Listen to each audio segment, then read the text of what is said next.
জামায়াত ইসলামী চরমনাই সহ ১১ দলীয় জোটের যেই আসন সমঝোতার সংবাদ সম্মেলনটি রয়েছে, আজ কিন্তু এখান থেকে চূড়ান্ত ঘোষণা দেওয়া হবে এবং এখন কিন্তু সেই চূড়ান্ত ঘোষণার অপেক্ষায় গোটা দেশ। এবং এই যে ডিপ্লোমা ইঞ্জিনিয়ারিং ইনস্টিটিউটের যেই ভবনটি রয়েছে এবং এই ভবনের এই হলটিতে ইতিমধ্যেই ১১ দলের নেতাকর্মীরা কিন্তু আসছেন। আমরা দেখছি কিছুক্ষণ আগেই জামায়াত ইসলামের আমির তিনি ডিপ্লোমা ইঞ্জিনিয়ারিং ইনস্টিটিউটে প্রবেশ করেছেন এবং অন্যান্য দলের নেতাকর্মী যারা রয়েছেন তাদেরকেও কিন্তু আমরা দেখেছি, রাশেদ প্রধান এবং অন্যান্য আরও যে বেশ কয়েকটি দল রয়েছে, টোটাল ১১ দলের নেতাকর্মীদের অনেক নেতাকর্মী কিন্তু ইতিমধ্যেই এই ডিপ্লোমা ইঞ্জিনিয়ারিং ইনস্টিটিউটে এসেছেন। এবং যেমনটি বলা হচ্ছে যে এই ঘোষণার সংবাদ সম্মেলনের যে সময়টি দেওয়া রয়েছে সেটি কিন্তু ৮টা বাজে শুরু হবে, অর্থাৎ আর হাতে রয়েছে ১১ মিনিট এবং ১১ মিনিট পরেই শুরু হবে এই সংবাদ সম্মেলনটি। এবং এখন কিন্তু এই যে ঘোষণাটি রয়েছে সেই ঘোষণার অপেক্ষায় গোটা দেশ। এবং এই হলরুমেরও কিন্তু প্রায় অনেক নেতাকর্মী উপস্থিত হয়েছেন এই হলরুমে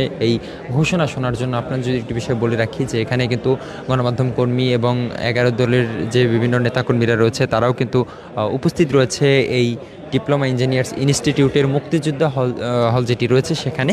এবং আসলে সবাই কিন্তু এখন অপেক্ষায় যে এই জোটের চূড়ান্ত যে ঘোষণাটি রয়েছে সেই ঘোষণাটি শোনার জন্য। এবং এখন পর্যন্ত কিন্তু আমরা দেখছি যে শেষ মুহূর্তের প্রস্তুতি তারা নিয়ে রেখেছেন। কিছুক্ষণের মধ্যেই ১১ দলের যে নেতারা রয়েছে তারা কিন্তু এসে এই সংবাদ সম্মেলনটি শুরু করবেন এবং এই সংবাদ সম্মেলন থেকেই কিন্তু আসলে জানা যাবে এই ১১ দলীয় জোটের যেই সর্বশেষ আপডেট। এবং আমরা দেখছেন যে ১১ দলের এই জোটের কিন্তু একটি নাম দিয়েছে ঐক্যবদ্ধ বাংলাদেশ।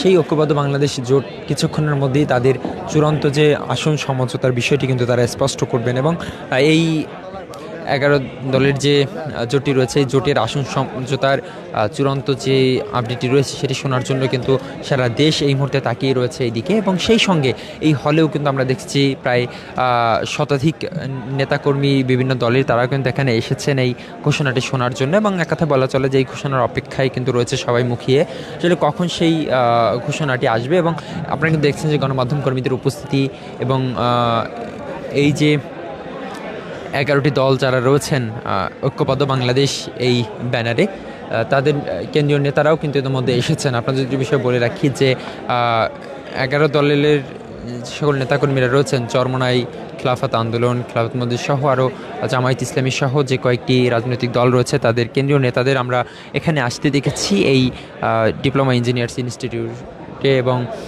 এই মুহূর্তে আপনারা যেমনটি দেখছেন যে শেষ মুহূর্তের প্রস্তুতি চলছে, তাদের কার্যক্রম কিন্তু একেবারেই শেষ পর্যায়ে রয়েছে, অর্থাৎ আর কিন্তু হাতে আছে প্রায় ১০ মিনিটের মতো, এরপরেই শুরু হবে তাদের সেই কাঙ্ক্ষিত যে সংবাদ সম্মেলন যে রয়েছে, যে সংবাদ সম্মেলনের মাধ্যমেই কিন্তু তারা জানাবেন তাদের এই ঐক্যবদ্ধ বাংলাদেশ ১১ দলীয় জোটের সর্বশেষ যে চূড়ান্ত আপডেট সেটি কিন্তু তারা জানাবে। দর্শক, রাজধানীর ডিপ্লোমা ইঞ্জিনিয়ার্স ইনস্টিটিউশন থেকে আপনাদেরকে জানাচ্ছিলাম ১১ দলীয় জোটের সর্বশেষ।